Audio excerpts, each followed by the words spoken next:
Hi, I'm Chris Lubkeman. Been whittling for a long, long time. Actually helped pay for my senior year of college 50 years ago this year with a pocket knife. But I messed around with wood even before that. As a kid in the jungles of Peru and Brazil, I did an awful lot with wood and a knife.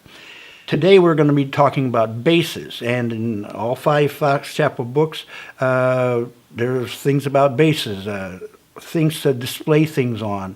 If you make a great carving, you can have a great carving, but if you don't have it on a decent base, it kind of takes away from it. For instance, this little rooster here, he's just on a block of wood. It really doesn't do a whole lot for him. And so if we could take this little rooster and put it on an interesting bark base or a forked branch or something that's just really, really interesting, it would make him stand out a lot more. So what I'm going to talk about now is bases and settings for displaying your carvings. Here are some of the bases that I've used. I love pieces of like driftwood. Driftwood make especially good bases for herons. So if you want a nice base for a heron, you can use driftwood.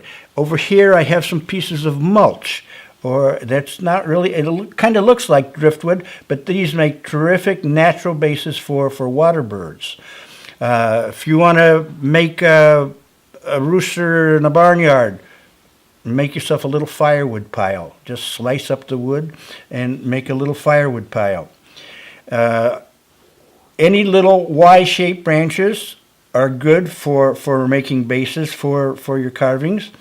Sometimes you get a nice circle like this that shows a really nice grain in it. This is a very interesting stump. I'm not sure what I'll put on here, but something interesting will go on that.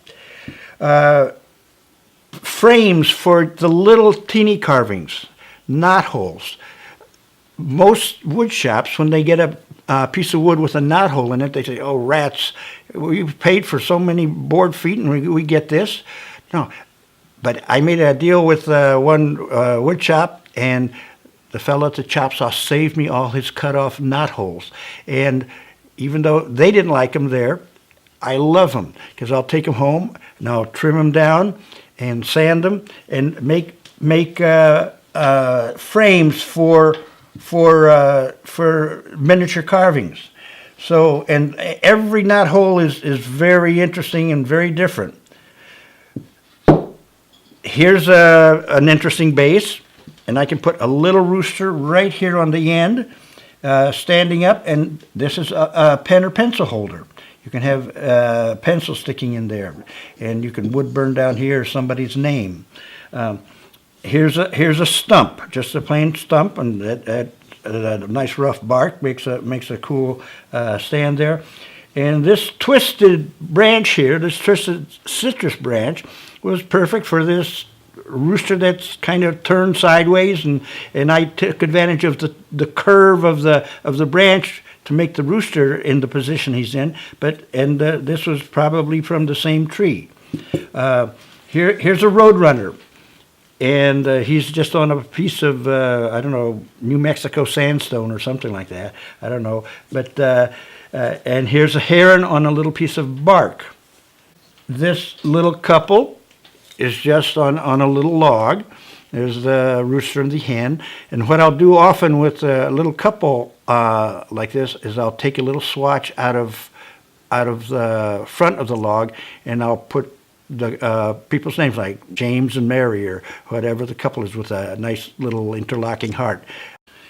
Okay, this is a special piece right here. It's one I just finished doing not too long ago.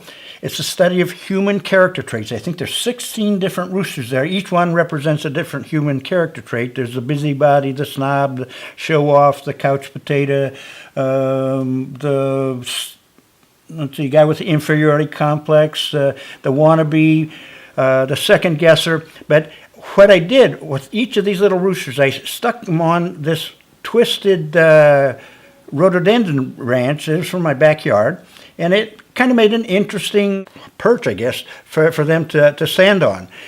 How do I attach them? Okay, if I have a really big one, I might use a drill to drill 2 little holes where the feet are. More often than not, I just have an awl, just a little awl, or you can take a screwdriver and sharpen it and make an awl out of it if you don't have one. Or with the Swiss Army knife, I have the little awl right here, and I will just make 2 little holes where the feet fit, and then I usually point the feet, and then I just put them in there with a little bit of carpenter's glue. And so much for stands. Use your creativity, use your imagination. You'll come up with some really, really wonderful stands. And we'll talk about some other things that you can do with the knife, with wood, with branches, with twigs, with blocks of wood, with bits of construction lumber. So much fun we can have.